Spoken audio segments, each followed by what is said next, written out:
So the cancer had escaped, or it was quiet, dormant, Yeah. small already, in my body. But yeah, 6 months later, I had my diagnosis of metastatic cancer And where did it metastasize? to the liver, which Okay. is really bad, Yeah. Yeah. really bad. And that was difficult.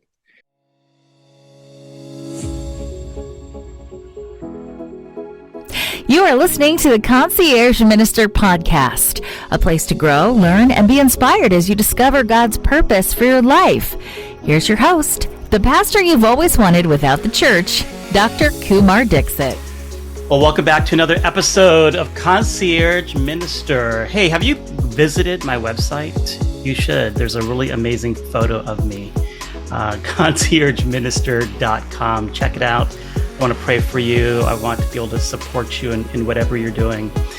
Today, I am interviewing an old friend of mine that I've known for quite a few years. Kleyton Feitosa is a pastor. When I left for Canada, he left for Egypt. When I came back to America, he came back the same year as well. So we've kind of had a lot of similarities, and our boys were very good friends in grade school as well. So Kleyton, welcome to the show. Glad to have you.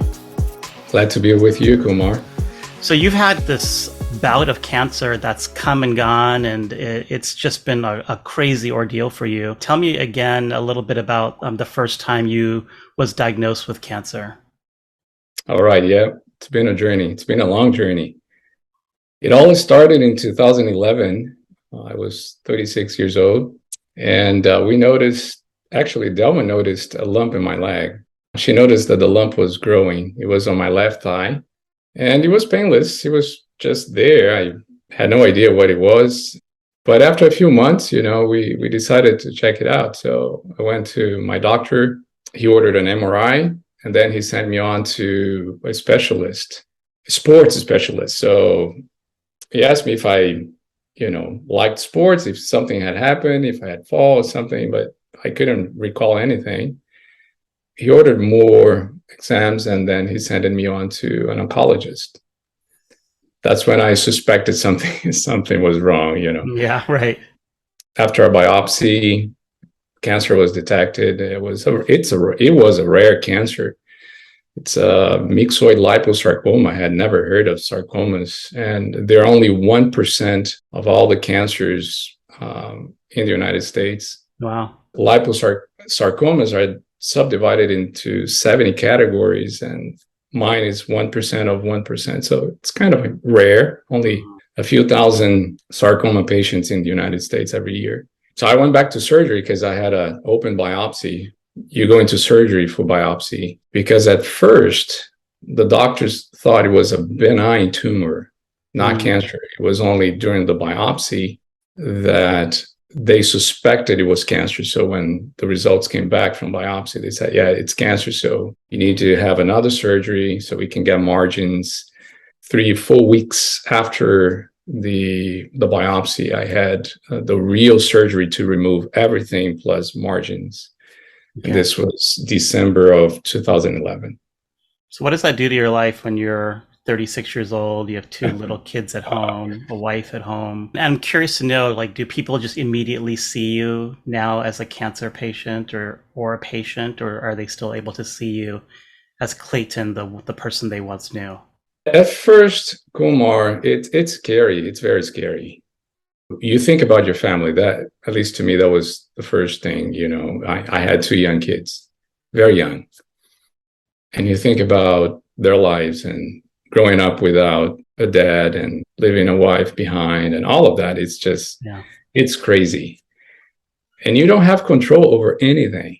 At least at first you think like that. But when you get the diagnosis, you're like, okay, what do I do now? And you just do whatever they tell you to do. And it's very frightening. And you don't know if you should share with everybody, and, how do you process this now? So you start sharing it with your immediate family.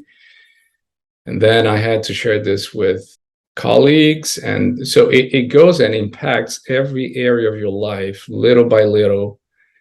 And then you have to establish a plan because now you're immersed into a lot of new things, surgery, treatment, lifestyle changes. I mean, it changes your whole life completely, Yeah, calendaring, scheduling, everything. Driving, who's going to be your designated driver, which means that person has to take time off, right? I mean, it changes the whole equilibrium of the home. It does. And I thought I was okay, after surgery, I had radiation treatment for the leg. And then I had 3 years of no cancer. That's the time you moved out of the country, right? That's right. It was right after 3 years. And so during that time in Egypt, you were cancer-free? No, only in the beginning. Okay. That's when I received my first news of recurrence. And again, it was because I noticed a lump again on the same site. And I thought, okay, this thing is growing back. Did an MRI, and they found a new tumor. Traveled to the States and went into surgery again to remove the tumor, and went back to Egypt. 2 years later, had another recurrence. The cancer came back at the same site. They say there's only a 5% chance that would come exactly on the same spot. Usually spreads to other areas, but mine kept coming back on the same site. So what does that do to you, Kleyton, like mentally, emotionally, when you all of a sudden notice that bump has appeared again for the third time? I like to say that it's one thing to hear the news that you have cancer, but it's something else to find out you had a recurrence. It's, in my experience at least, it was like 10 times worse. 10 times worse, because then after a recurrence, especially after 2 recurrences, you realize that this thing is going to bring you down. You're not going to beat this like you thought you could. When you know you have cancer, and then surgery and treatments take care of it for a while, you think, okay, thank God, it's gone, it's over. You're cancer free. Yeah. You hear the words, oh, you're cancer free now. Yeah. But then recurrence, well, you're not cancer free. And you treat it again, and then the cancer is back. You start to think it's here to stay. And so I need to prepare my life. I need to prepare my family, and all those thoughts of, again, it's a terminal disease. Yeah. As you're saying that, I was thinking about kind of one of these 1980s action films where, the good guy finally slays the bad guy. And you're like so relieved, you're so excited. And then somewhere in the background, you kind of see the bad guy's finger kind of just moving a little bit. You're like, oh no. And the good guy is just excited and reveling in the victory. And his back is turned to the bad guy, and he doesn't see the bad guy getting back up.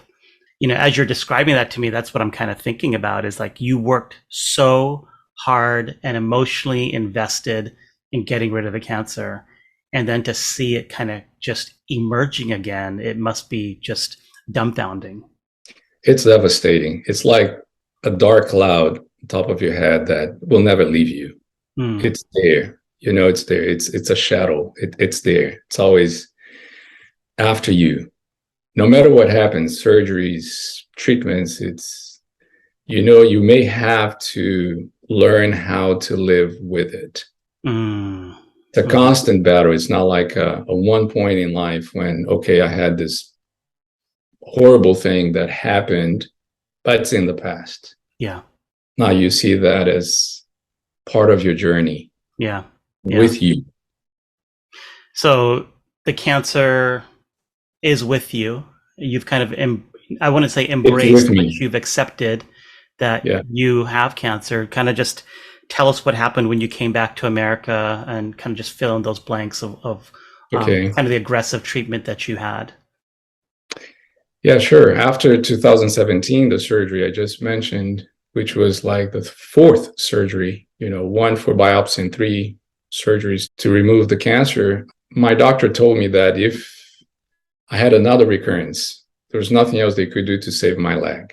So if the cancer comes back, you have to have an amputation. So that's when we decided to come back to the United States, because it would it would be extremely hard to deal with that in Egypt. We came back, and sure enough, 3 months later, they found cancer again. In Um, the same spot? yeah, but that time was more spread. Okay. There were several points. Mm-hmm. So the cancer was really getting worse in the leg. And so I had months to process this. I knew now I had an amputation. And the amputation had to be high above the knee, which is a difficult amputation to have. So I began to prepare mentally, physically, emotionally, spiritually to have an amputation, and which is a life-changing procedure, Yeah. It's drastic. And anyway, 6 months later, I had the amputation. This was April of 2018. And it was tough. Yeah. It was very difficult. So I was dealing with two things now. I had the cancer and the amputation. But then I thought, okay, with the amputation, the cancer is gone, right? That's why you have the amputation, right, to get rid of the cancer. So good news. You deal with new life now without a leg, but the cancer is behind.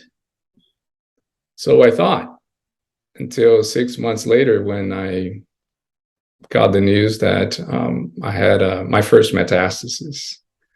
So the cancer had escaped, or it was quiet, dormant, small already, in my body. But yeah, 6 months later, I had my diagnosis of metastatic cancer. And where did it metastasize? To the liver, which is really bad. Yeah. Really bad. And that was difficult. And this was in 2018. So you lose your leg. You're like, finally, I've gotten rid of this problem. This is where the cancer has been living. And I know the journey. I don't know if you remember this, Kleyton, but you and I were sitting at a ski lodge together, December 2017, I think. We were drinking hot chocolate and watching our boys going down the ski slopes and having a conversation about what was coming with the amputation. And it was a huge journey, because you had the amputation and then you had to wait for a very long time to even get a new leg fitted. That's right. 2 years on crutches. Yeah, be on crutches for 2 years. And I remember really feeling terrible for myself, because you were this like jerk who had this leg missing, and you were doing like one leg knee bends to strengthen your legs. And I remember thinking, okay, if Kleyton is exercising and doing one leg lunges, surely, Kumar, you need to get up and do something, right? So yeah, you have this whammy, and it's metastasized, and now you've I've heard kind of a little bit of a change in how you describe cancer, because you now kind of just say it's with you. You kind of assume it's just going to always be with you in some ways. Is that how you still feel? Yes, well, that's reality. I'm not afraid to say what's happening. I know a lot of people, they prefer to hide. And in this country, your medical history is extremely private. And I'm not disputing that. I'm just saying I use my story to help people. I've decided to use my story as a blessing to others. So yeah, I'm not hiding the fact that I have the cancer with me, and the metastasis is here. I have more metastasis. It has gone to the lung. There's cancer everywhere, and it's a journey, and I'm not as scared anymore. All the feelings that I used to have, that I think it's normal, and everybody goes through it. and the dark cloud, it's always above me. They have different impact on me at this point. And so, yes, I'm dealing with cancer. And today I can say, I think the cancer was always with me, even in the beginning when I thought I was cancer free for 3 years. It's just that it takes time to grow and to show, and, for tests, exams to review that you have cancer. But I think the cancer has always been here. So yeah, my journey for the last 10 years, it's been with cancer. And are you in any pain? Journey. Go ahead. Are you in any pain? No. Sometimes I have pain, but from the amputation, the phantom pain. Okay. So there's phantom pain, like cancer. Kind of that nerve tingling that yes. amputees kind of have. Exactly. Yeah. Every amputee has those kinds of feelings and pains. But that's interesting, Kumar. I don't know why, and I don't know how to explain this. Mm-hmm. But I've never had any symptom from my cancer and no pain. I just don't know why, don't know how. I'm just thankful. Yeah. I know it may not be like this forever. Yeah. But not at this point. I don't have any pain. So, I work in hospice and palliative care, and I work in particular with cancer patients, stage 3, stage 4 cancer patients who are in palliative or hospice care.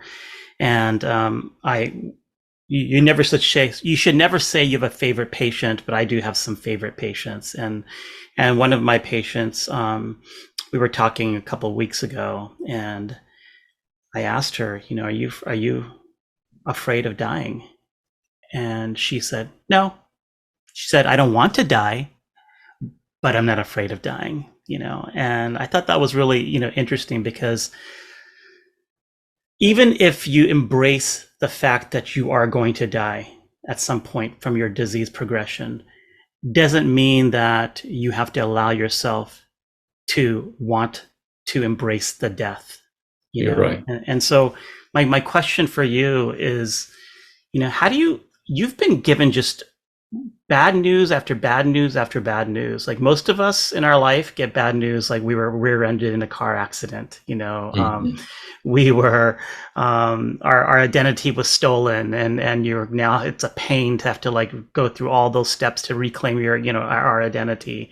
Our kids have an addiction problem, and, you had to go and help them with that. And those are kind of, those are definitely stressors. But you have been given this same whammy over and over and over again. What does that do to you? Like, how do you handle bad news, Kleyton? I mean, how do you deal with it physically and emotionally? I don't think there's anything apart from my cancer now that would be. Well, no, let me say this again. Okay, this is something you need to edit, because when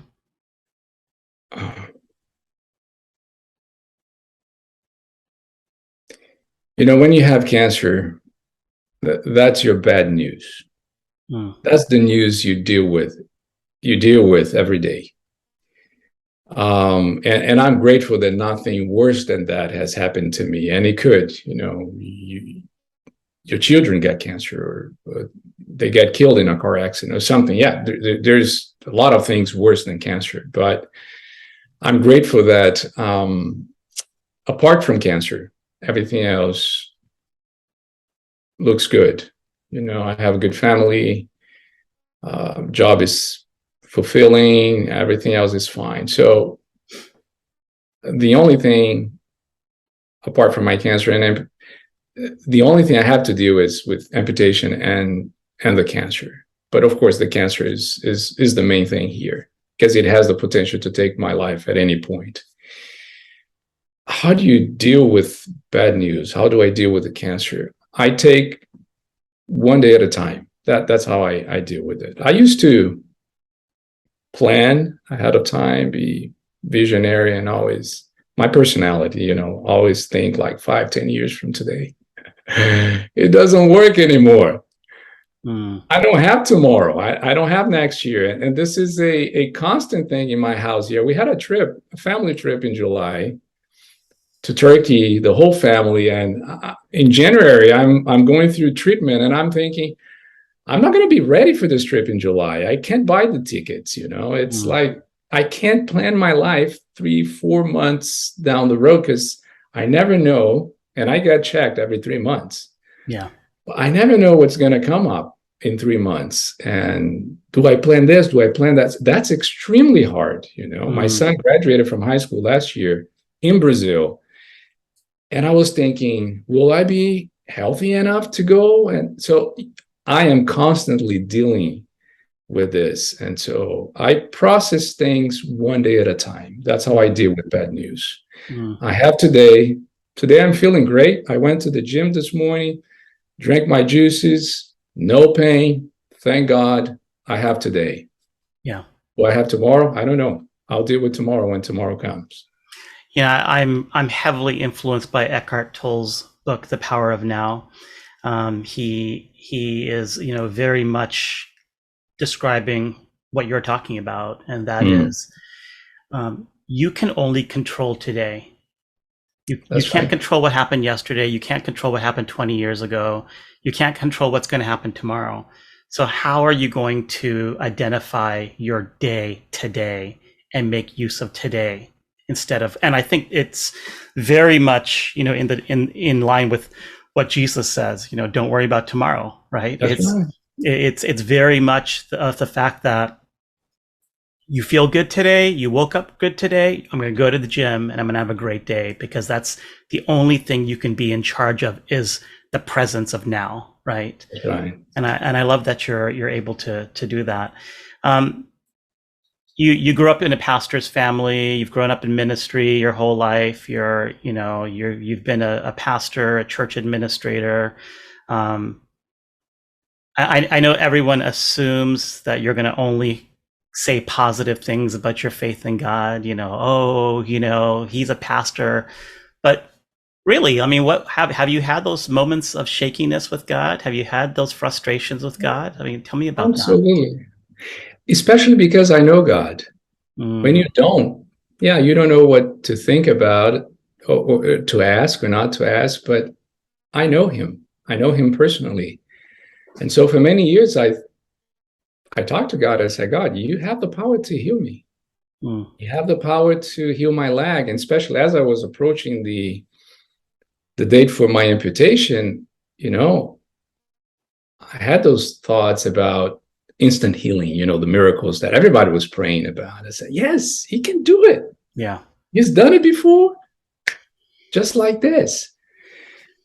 And it didn't happen. It hasn't happened. 10 years praying for miracle, for a specific miracle, because I've experienced a lot of other miracles. So it's not like I've been without miracles for 10 years. No, I've seen a lot of other miracles, but the miracle of complete healing. And so because I know God, I've had a lot of conversations with him about this. In fact, we talk about it every day. Yeah. Every day, every time I'm doing something to help strengthen my body to fight the cancer, I'm talking to God. I said, God, I need your help. I'm doing my part. It's not a bargain, but you've asked me to live healthy, to do my part, to put my body in the best position to fight this, and I'm doing it. Please help me. It's a partnership with God. And so, yes, I had my moments with God, and I still do, but it's different now. It's different. It's like a kid who doesn't understand life and parenthood, because he's a kid, he's young, he's getting yes and no's as he grows up. But as he grows, he begins to understand better life, get to know the parents better, see the big picture and all that. It's that process that I have experienced with God. It's a journey. It's been 10 years. So I'm not the Kleyton and the pastor of 10 years ago. I deal with the whole thing in a completely different way today, and God and I were still good friends. You're listening to the Concierge Minister Podcast. Coming up. Kumar, you wake up every morning thinking about death. You can help it. It's there. And you learn how to deal with it.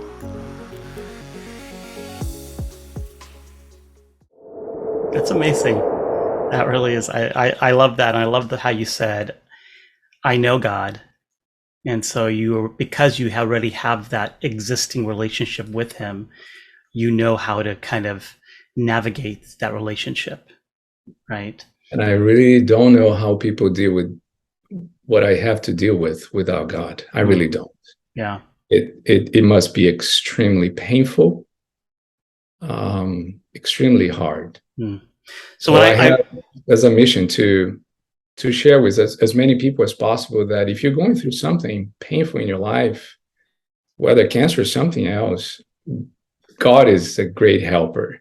He is a great helper. It makes a lot of difference to be with him when you're in trouble. Wow, that's awesome. Tell me, just recently, if I remember right, you just went through a bout of radiation, and then you made a huge kind of lifestyle change. Tell me what happened and what you did. Yeah, about this time last year, we found another lump, and I had to go into treatment right away. It was in my lung, and so I had radiation for my lung, then radiation for liver, radiation for my back. It was like 3 sets of radiation treatment, and it warns you. It's just, if you have 1, it's bad enough. 3, I was miserable at the end of all 3. And I couldn't wait, several months to do the other one. It was just, I had to do it back to back like that. So in March, I was in need of something to pick me up. I usually deal well with treatments, but the cumulative effect was, it was bad this time, and lack of energy, nauseated, my defenses were way down, and I thought, okay, I need to do something drastic here. And I always watch, my diet and my lifestyle, everything, because I've been dealing with this for many years. So I'm very careful about a number of things. But I thought, I realized I needed something even more drastic, more a change that would really give him the best chance to rebound quickly. So I decided to do a detox, a fast, a juice fast for a prolonged period of time. And remember, I had a trip back in July, so I'm thinking, this is March. If I want to go on this trip, I need to be well. Yeah. And so on April 24, I ate my last meal, and I fast till June 16. Wow. I only drank juices, water, tea, coconut water, and vegetable juice and smoothies. No solid food for 56 days. 56 days. Wow. And you're already a very slim guy. Yes. That was one of my concerns. Yeah. That was actually my main concern. I've heard of other people, and I had a good friend who had done it a couple times. And I talked to her, I said, I can't lose weight. I know I will, but it has to be only a few pounds. It can't be the 20, 25 pounds, 30 pounds that most people who go through this, experience it. And so I had to tweak a little bit. I included a cream, like a soup at the end of the day. It was liquid. I just add that to the routine so I could have more calories. It was like I would cook a potato or lentils, no salt, no seasoning, nothing, and blend that with an onion, raw onion, and garlic just to give some flavor, and use a spoon just to give me the feeling of I'm eating something, but I could actually drink that stuff. It was completely liquid. Yeah. But yeah, I added that and a lot of nuts, one avocado every day, because I needed the fat, but everything in liquid form, just Wow. just drinking things for that long. And why did you do that? Well, number one, I needed to give my body a rest. And when we eat too much. We eat more. All of us, we eat way more than we need. So your body is in the digestive mode all day long, and you need energy, you need blood supply, you need everything. Your body is focused on that, and I needed to recover quickly and focus on other parts of the body. And so by going on a fast, it gives you that. The body says, okay, all right, no food now, or if it's on a juice, liquid form, 15 minutes, it's done, it's in your system, and your body can rest. Yeah. And so I wanted that for a prolonged period of time, and it works. It's amazing how it works. So to give my body a rest, also to make an improvement on my lifestyle. So I wanted to go extreme, so when I finished that, I could make 1 or 2 steps back, but it still be way ahead of where I was back in March. Yeah. So these were the 2 main purpose for it. And what kind of difference did you feel, like, just to kind of reset your body? It's amazing what it does for you. After 2 weeks, I was already feeling a lot better. The nausea had gone, no reflux, no heartburns. I was having a lot of that. Everything just stopped, disappeared. I was sleeping well. I had a back pain that was with me for many years because of the amputation, like 4 years. It disappeared. Really? I don't know if it's inflammation. All the inflammation in the body just disappears. So no back pains anymore. I'm sleeping a lot better.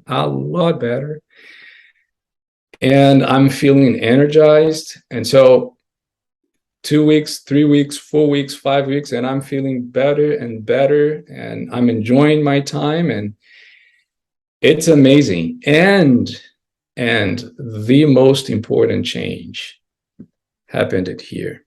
When you're a cancer patient like myself, and I talked about this dark cloud on top of my head, Kumar, you wake up every morning thinking about death. You can help it. It's there. And you learn how to deal with it. And you have to learn how to not let that thought impact you for the things you have to do today and how to enjoy life and all, but it's there. For the first time in many years, after I started this juicing, this fasting, I began to think differently. I would wake up and think about life and think about, I can bid this, or I can live many more years, with this cancer, but keep it dormant or small or whatever, let it grow very slowly. But if I adjust my diet, my lifestyle, if I keep eating just fruits and vegetables and nuts and, what God has asked us to eat, and remove everything processed and sugar and everything from my life, maybe I could extend my life a little longer. And that gives you so much fuel, power and energy for life. And I'm waking up every morning like feeling empowered to live. That's amazing. It's hard to describe, but it was the most amazing feeling I've ever had. I know you did it for 56 days, but you're doing some kind of variation of that still, isn't that right? Yeah, I wanted to do 60 days, but then I had the trip to Turkey. So I stopped the day before we left. Okay. And when I came back, I made adjustments. So what I'm doing now is I still keep the juicing. I've been juicing for 80 years, on and off, but I am very faithful now with the green juices, the vegetable juices, the smoothies. I'm not doing it every hour as I was doing it before. I'm including that in my diet, and I began to eat again the vegetables and the fruits. Yeah. So I'm only eating vegetables and fruits and nuts and seeds, but I'm eating them and also juicing so I can overload my system with nutrients. I have a secret to tell you. Mm. You and I had lunch with our boys a few weeks ago, Yes. and while we were eating, you ordered, all vegetables. That's where we were kind of talking about, your diet. And right around that time, I think I told you I had just finished reading the book of Daniel, and I was like, oh yeah, the Daniel diet, what a cute little like thing people do.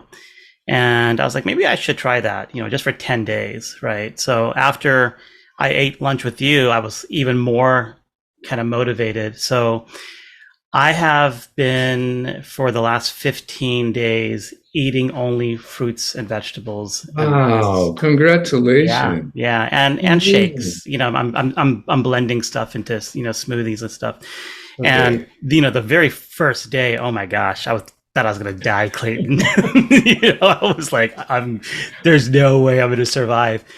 And since day two, I've been fine. I haven't felt a hunger pang. I have been fine. And the one thing, and there's three things. One, I've always been heavy. I've always carried extra weight. I love food. It's a coping mechanism for me. I'm addicted to sugar, so I am always finding ways to like get sugar in my system. Mhm. And I haven't had any kind of feeling that any kind of craving or feeling like I need it. But I've been very aware of how clear my mind has been. Amazing. It Yes. really is. I mean, that brain fog that we all have is hardly there whatsoever. So how many days today for you? 15. Today's day 15. All right, I'll tell you a secret then too. Yeah. Tell me. After 50 plus days, Yeah. I knew I was going to break the fast, and I thought, could I go longer with this, like 3 months, 4 months?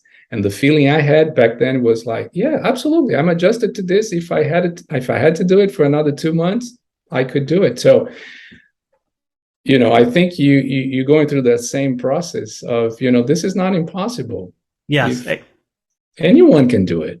Yeah, very, very much so. I mean, I was going to do it for 10 days and see how it went.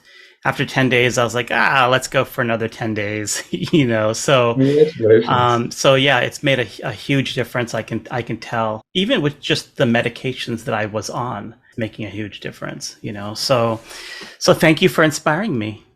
Oh, you're welcome. And by the way, I only lost 4 pounds during the 50 plus days. Okay. I lost more pounds after I began to eat again, because then I was eating only 2 times a day and not drinking a lot. So that's when I began to lose more weight. So I've adjusted that. Okay.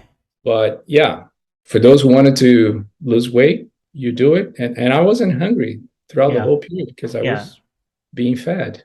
Yeah, it's pretty amazing. So, Kleyton, here we are. You're living with cancer. You're practicing your faith. When you wake up in the morning, what is the one or two things that you want to accomplish by the end of the day? I want to live that day well, as if it was my last day. Mm. And I have that awareness more so than most of you. And that's, by the way, it's the difference between me and you, Kumar. Mm-hmm. Yeah. We're all dying. Mm-hmm. We're all dying. But I'm more aware of it. So I want to live my day in a way that honors God and blesses those around me. I know I am living in borrowed time. I was supposed to be dead a long time ago. Liver metastasis is a 2-year thing. I'm going 4 years now. So, and I don't think about the time anymore because that's in God's hand. But I'm very aware that if God allows me to wake up in the morning, it's because He has a purpose for me. If I'm still here, He has a purpose for me. And that's true for everybody, everyone who is listening to this podcast. If you're alive, if you're listening, you have a purpose in life. And I think the number one purpose is to be a blessing to this world, to be a blessing to other people. And everyone has a journey. We're on a journey, different things, different contexts in life, different faith, no faith. It doesn't matter.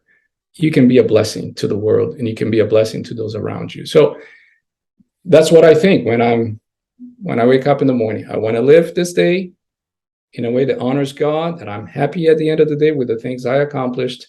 I want to be a blessing to my wife, to my kids, to you, Kumar, to anyone I come in contact with today, because that's what I believe is the ultimate purpose in life, is to bless people around us. Wow, that's deep.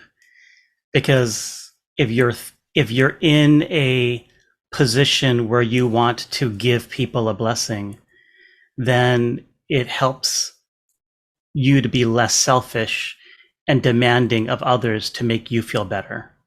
And so you now have a posture of giving, which ultimately, as we know, as followers of Christ, ultimately is like a boomerang and it just comes back to you as well, right? Yes. Thank you so much for sharing, Kleyton. I really appreciate you coming on. I want to pray for you. And then I want to ask you, because I know that there's multiple cancer patients that listen to my podcast. Okay. I want to ask you if you'll specifically pray for anybody who's going through a life-limiting terminal disease, if that's okay. I'll be happy to. Then let me pray for you first. God, thank you so much for bringing Kleyton into my life. Thank you for his faith, for his brotherhood, for his support of me and my ministry over the years. And God, as he has been walking this in the shadow of death for over 10 years, you have sustained him and you have brought him through even in the darkness. And that is my personal prayer, God, to be selfish and to just ask for Kleyton to be healed of his cancer. Amen. To be able to just know that you're a God that will deliver him and that will extend his days over and over and over again, God. May he feel your blessing. May he be a blessing to his wife and children. And may he know that you are a God that will never give up on him. We thank you. Amen. Amen. Heavenly Father, I want to thank you for another opportunity to share my story, a story that you and I are writing together. And I want to praise you for everyone who is listening to this podcast. And as Kumar mentioned, many of them may have maybe going through the same things that I'm going through, Lord. And I just pray that you will bless them individually, that you will bring hope into their hearts, the same hope that you have blessed me with. And I pray that they will look up to you, Lord, and pray and open their hearts to you, because I know how important that journey has been for me to go through this with you. And this is what I desire for everyone who has the same diagnosis that I have. And so, Lord, I pray that every person who has cancer, who is listening to my voice right now, that they will open their hearts to Jesus, to you, and experience the peace and the hope that I do have every day for knowing you. So bless them, Lord, bless their families, and guide their journeys, for I pray in your name. Amen. Amen. Kleyton, thank you. You're welcome. Thanks for listening to the Concierge Minister podcast. If you want to learn more about growing in your faith or looking for an online faith community for support while you're on your journey, please visit conciergeminister.com. or send us an email at conciergeminister@gmail.com. Don't forget to click the subscribe button and give us a 5-star rating. If you find this podcast helpful, please tell your friends about us. Thanks again for listening. Until next time, go and live your best life.